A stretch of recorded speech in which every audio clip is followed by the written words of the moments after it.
All right, we are now recording again. Jen, take it away. Hi, Jennifer Paliatka here, and I will be talking about tests and quizzes.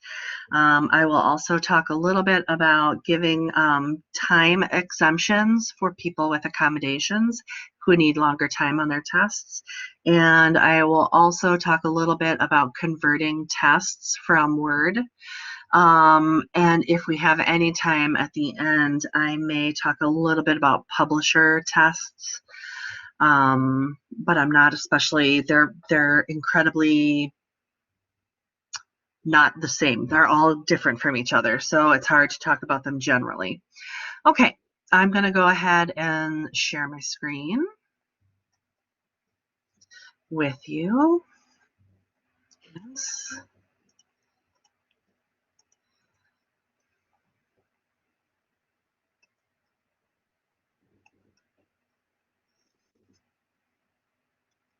Okay. Okay. Can you see? Yes. Okay, great. Oh, no, you're looking at Blackboard Collaborate Ultra screen sessions right now. Okay. Yeah. Cool. So one thing I did for this particular course menu right here is I created a content area and I called it assessments, and I made it available to my users. So all of the assessments, you could make this tests and quizzes, tests, just quizzes, you know, whatever floats your boat. You can make this your content area with all the test stuff in it. So I've already created a quiz. It's the call number quiz, and it's testing your knowledge of Dewey Decimal numbers. So we're just going to take a look at this, what it looks like for your students. So here are the instructions. I've allowed students to see the description of the test and the instructions of the test prior to beginning the actual test. Some of your students will need a little extra time to read through the directions and understand what's expected of them or what they're supposed to be doing. So that doesn't count in the time that's been given for the test. I've also included are excluded forced completion. The test can be saved and resumed later. Some people don't like that because they're concerned about cheating, and I completely understand. So we're going to begin the test. And this test is a matching test. So let me actually, going to go back a little bit. Sorry, friends. Leave the changes I made. And let's go ahead and take this test the way a student would. So this is what students will see. And this is just one question. It's matching. And you can do as many matching, I think, as you want. But I believe the minimum on a matching question is 4. So we can go ahead and pull these down. I randomly shuffled the answers. But you can also assign what order you would like these to be in as well. Ron, 813, what is it?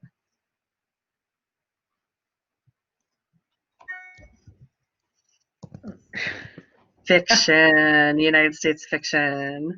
And then finally, this would be D. And then as a student, I'm just saving and submitting. Here's a little test confirmation. Hit OK. And Jen, I had my microphone off. I'm sorry. Oh, that's okay. Did you know? Did you know it was American fiction? Yes, I knew the answer. Yay! Yay! And that's awesome, Ron. Sorry, I didn't give you enough time. That was bad practice on my part. And then as a student, you'll see kind of a little bit of a summary. You know, it didn't take very long for me to do this quick little quiz, etc. So I'm just going to exit the preview, student preview. Have you guys ever used the student preview?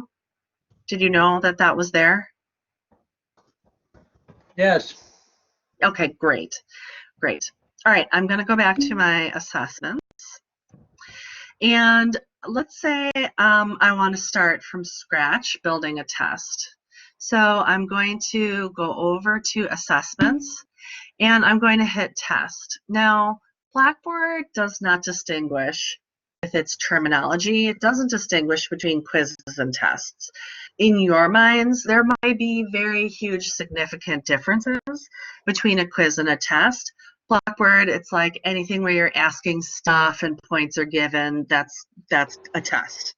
So as far as the gradebook goes, if you want to create a category, the category for all tests will be tests.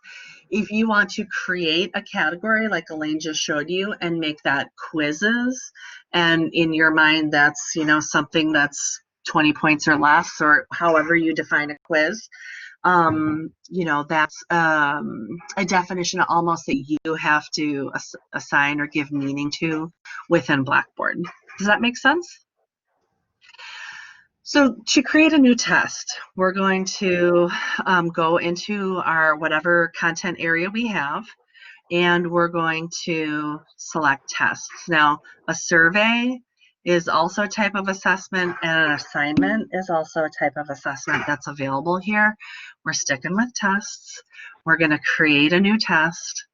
And what shall we call this test? We're going to talk about the rainbow. So this test will cover our unit on the rainbow. Okay, and your instructions, just, answer the questions. You might put in here, how long people have to take the questions.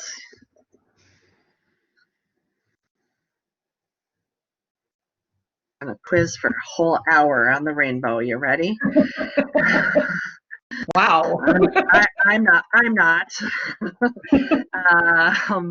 Okay, we'll scroll down, and that's just kind of the container for the test that we've created. Okay, now we can come in and we can begin to create our questions for the test. So we have all sorts of different types of questions, calculated formulas, either or, essays. Hotspot is like a picture. I have a hotspot question in another quiz I'm going to show you. It's like a picture of something, and when the person rolls the mouse over a particular area, that area lights up, and maybe they have to name that is the spleen, or maybe they have to name that is a particular molecule or something in the picture. Matching multiple answers, so that's more than one answer, multiple choice. And then we've got a Likert scale. That's really probably better for the surveys, putting things in the correct order. Quiz ball, no clue what that is. I can find out, but off the top of my head, I have no idea. Short answer, true, false. So there's all sorts of different types of questions that you can use. For some, it's still not enough. I get it. But we'll say, we'll just do our regular old multiple choice here. So you can give the question a title. I'm not going to. What does RIGBIV stand for? Is my question. I can come down and I can say how I want the results numbered. I can allow partial credit for partial answers. I can show answers in random order. So I'm gonna pick that. Have to have a minimum of 4 answers. So I can have more, but I can't have less. So I'm going to pick 1 as, red, orange, yellow, not a great typist here, green, blue, indigo, violet, and then I will have answer 2 as,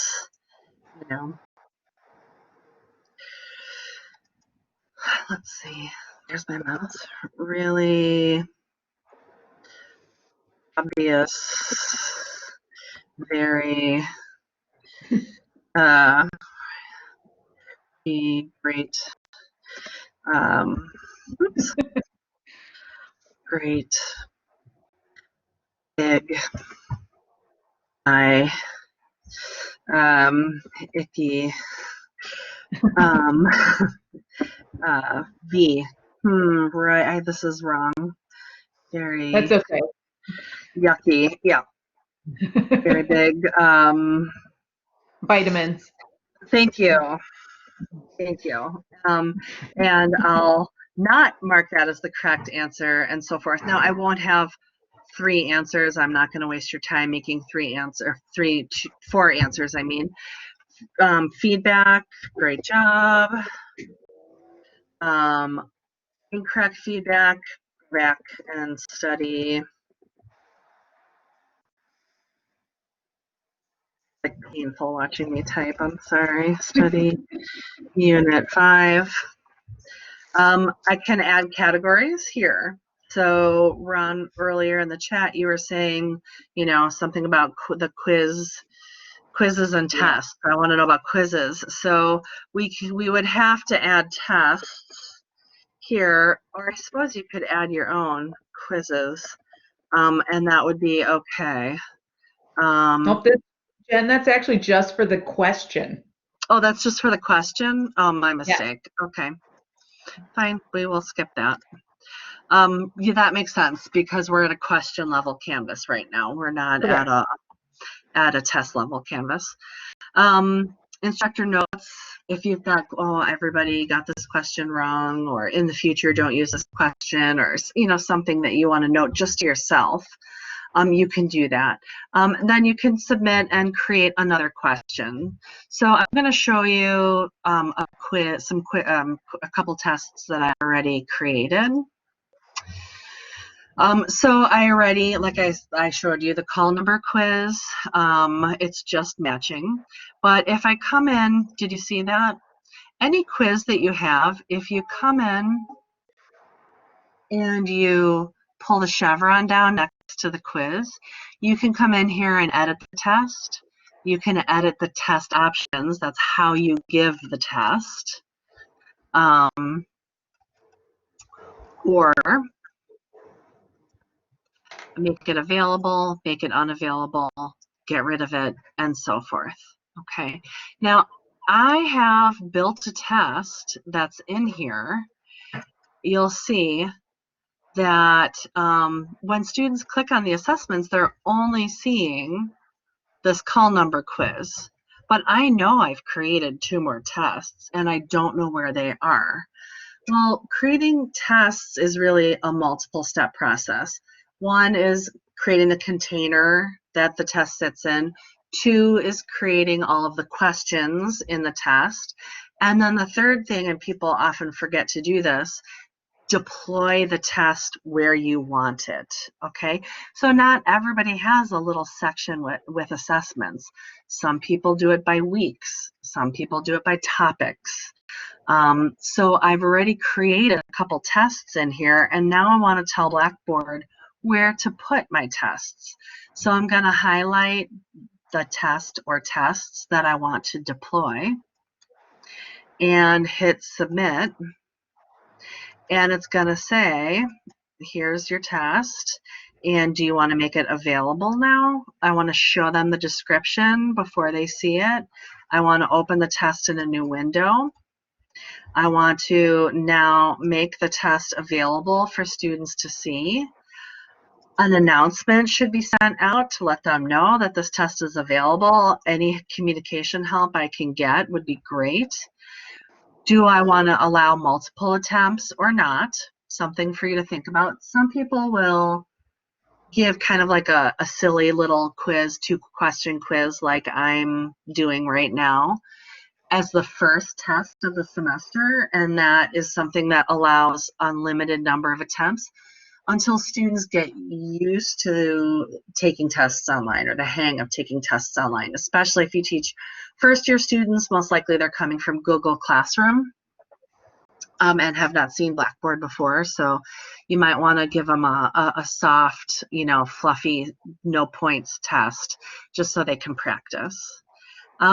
Forced completion, this is for making sure that they sit down, open the test, take it all in one sitting and submit it. They can't save it and then come back to it tomorrow after they've consulted with their buddies. Dave, is Dave still on the call?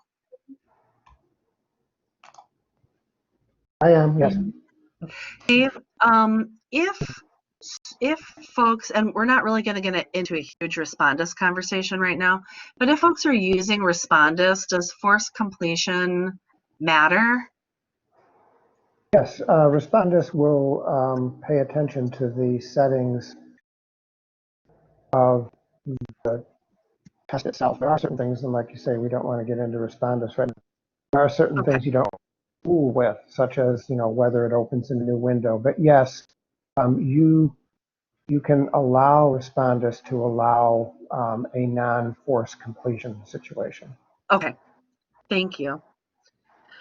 Setting a timer, so students only have so much time to begin the test, to take the test. And then display ranges, so how long do you want that test to be available for? You can select the dates and the times. And you don't have to do both. You can have it right after and then never have it shut off, or only, have it turn on and then have it shut off at a certain time. You don't have to use both of the display things. Correct. This test availability exceptions, this is what you want to pay attention to if you have a student who, say, needs time and a half on a test. This is where the exceptions for accommodations live, or exceptions for whatever purpose. So all you do is you select add user or group, and then you pick the person or people that you want to have a longer amount of time. So I'm going to say Karen and Kimberly are going to be accepted in somehow.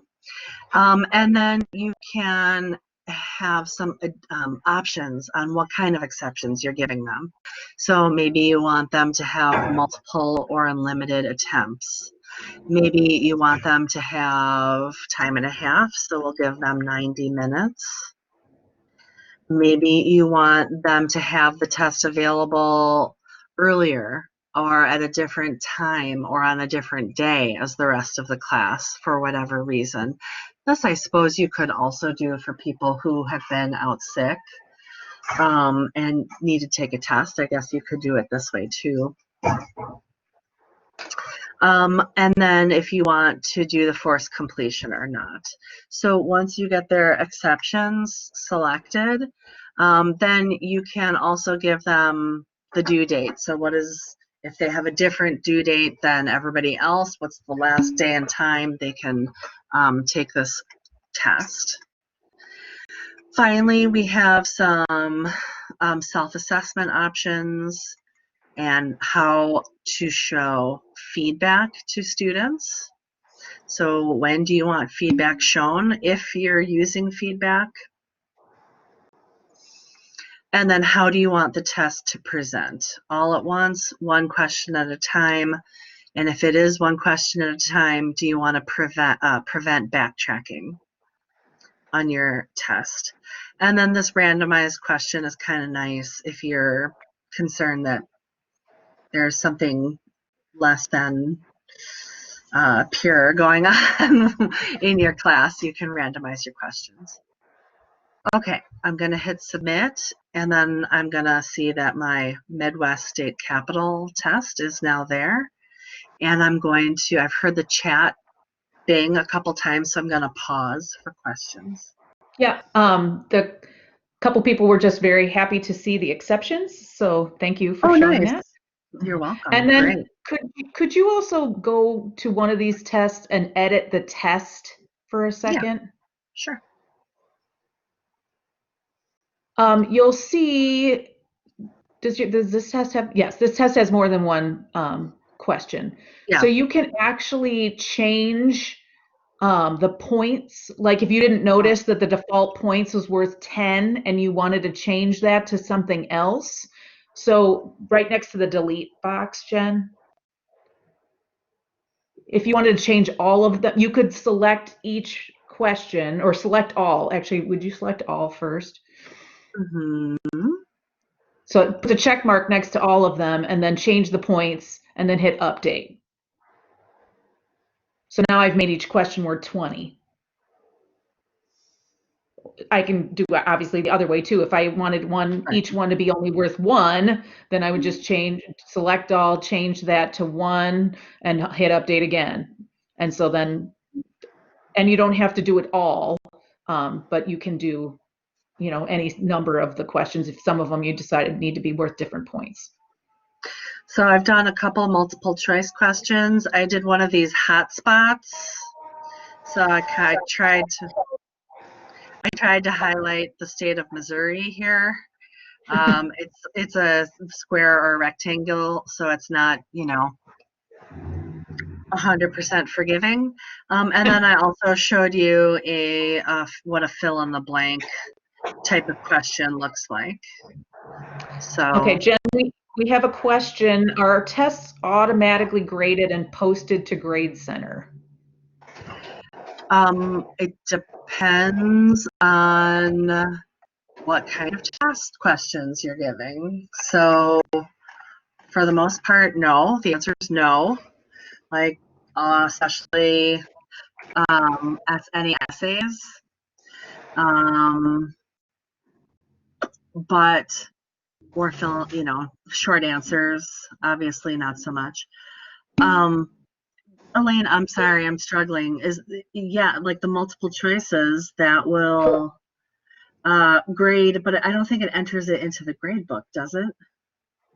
Yes, well, if you had a test that was nothing but multiple choice, or true false or whatever, that there is only one correct answer, I believe it would.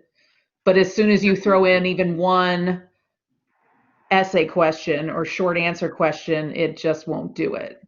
It should do all, Jean. It should do all the multiple choice, and then you have to go in and put points in for the essay. You should get, if you have 50 question test and 45 points for each question and then a 5-point essay, you'd get the 45 points.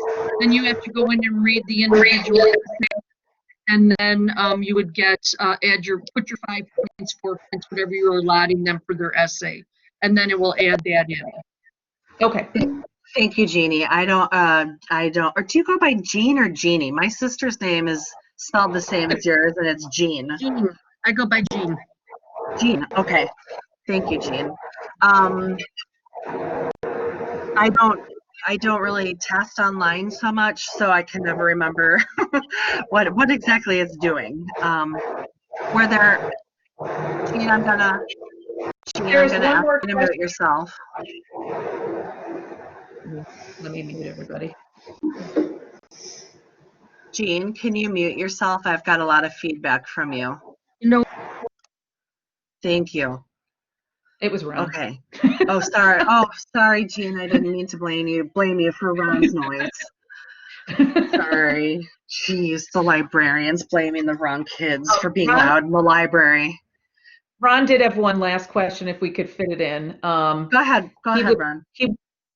Well, he's muted now. Okay, I'm not muted. I'll watch it. Okay. Fill in the blank. I've been trying to use fill in the blank and other question options for reading quizzes, and I'm not getting it to work. Okay, what's making you unhappy about it? It doesn't always recognize the answer, because like example is, what kind of shoe was Cinderella wearing at the ball? I want to say, and so I write glass slipper as the answer. Right.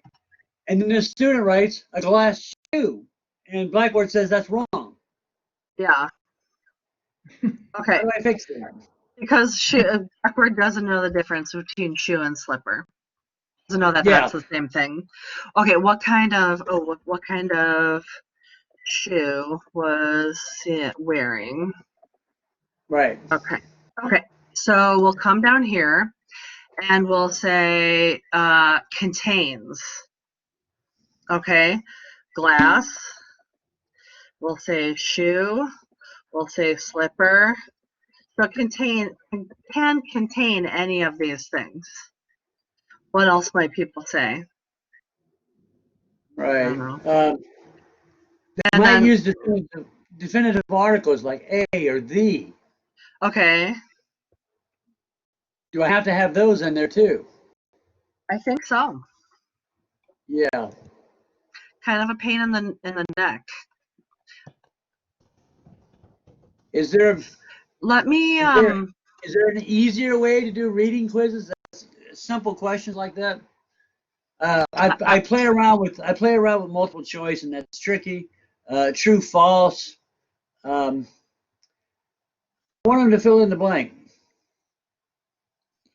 I'm going to throw that out to everybody. Is there, because we're all teachers here, so anybody feel like there's an easier way to do a reading test, a reading check test?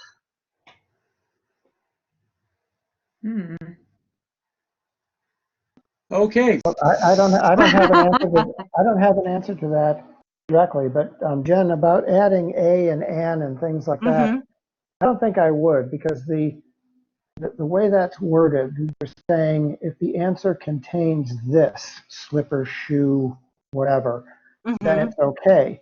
If the answer contains a or an, then if somebody says that their answer is a work boot, it's going to mark that as correct because it contained the word a in there. So I would not put those in.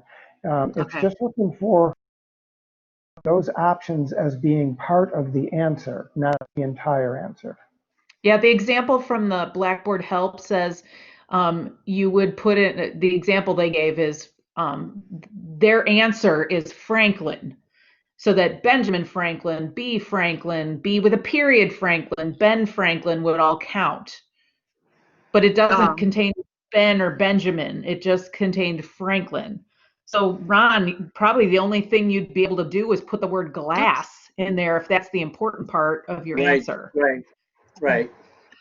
So 2 points, like Boolean operators, yay. Like search logic, is a big part of this conversation.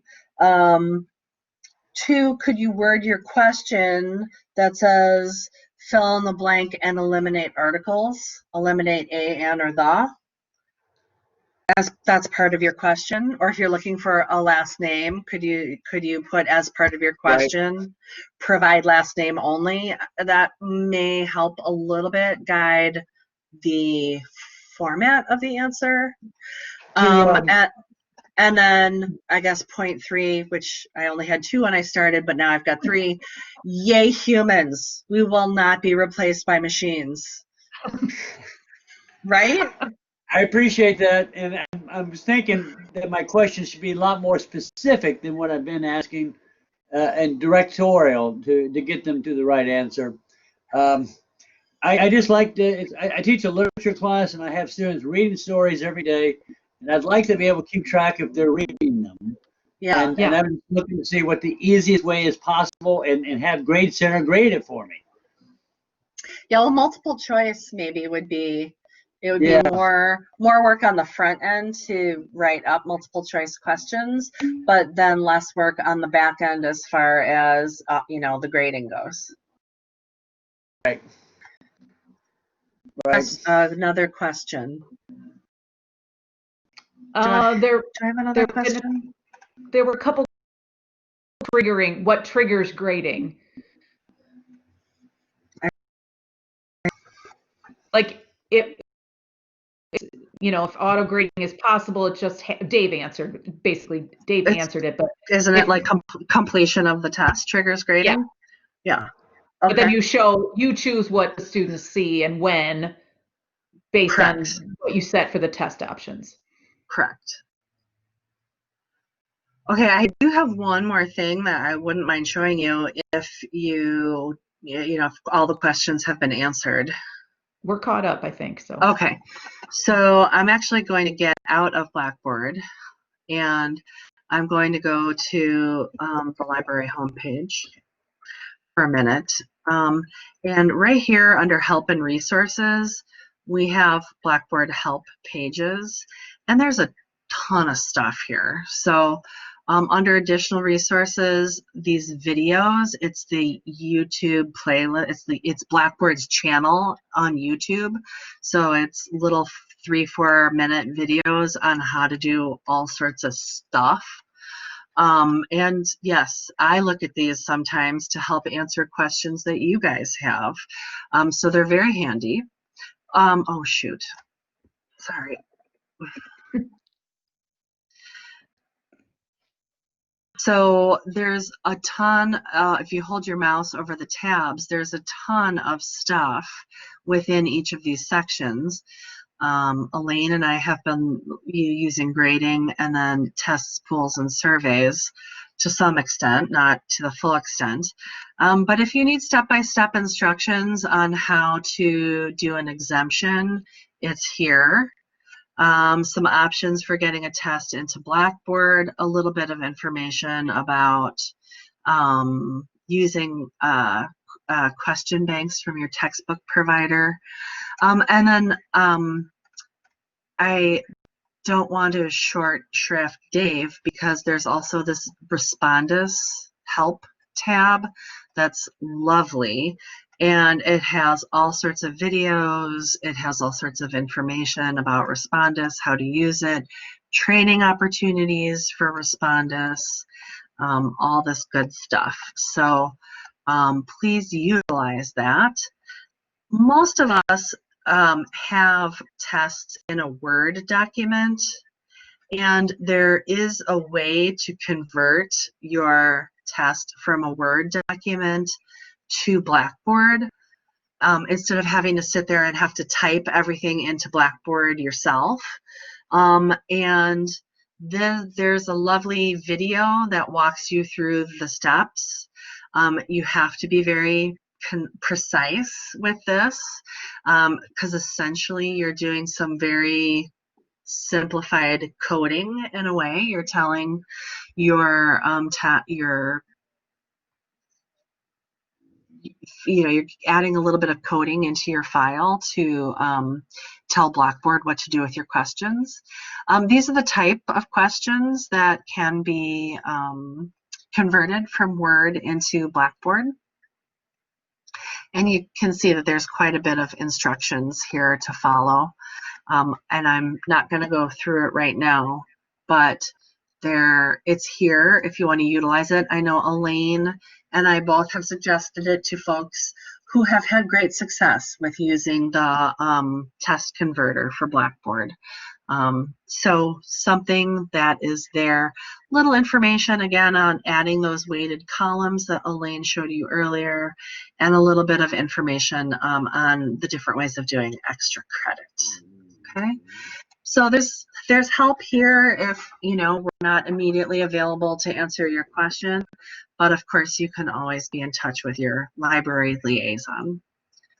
So I'm going to stop sharing. I have a class at 1 o'clock. Okay. Are there any final questions? I want to thank you all very much. This has been helpful. Blackboard frustrates the hell out of me, but I'm teaching online. We're there. It's working. Good. Thanks, everybody. Thank Feel better, you. Ron. I hope you heal quickly. Yeah, me too. Yeah. Okay.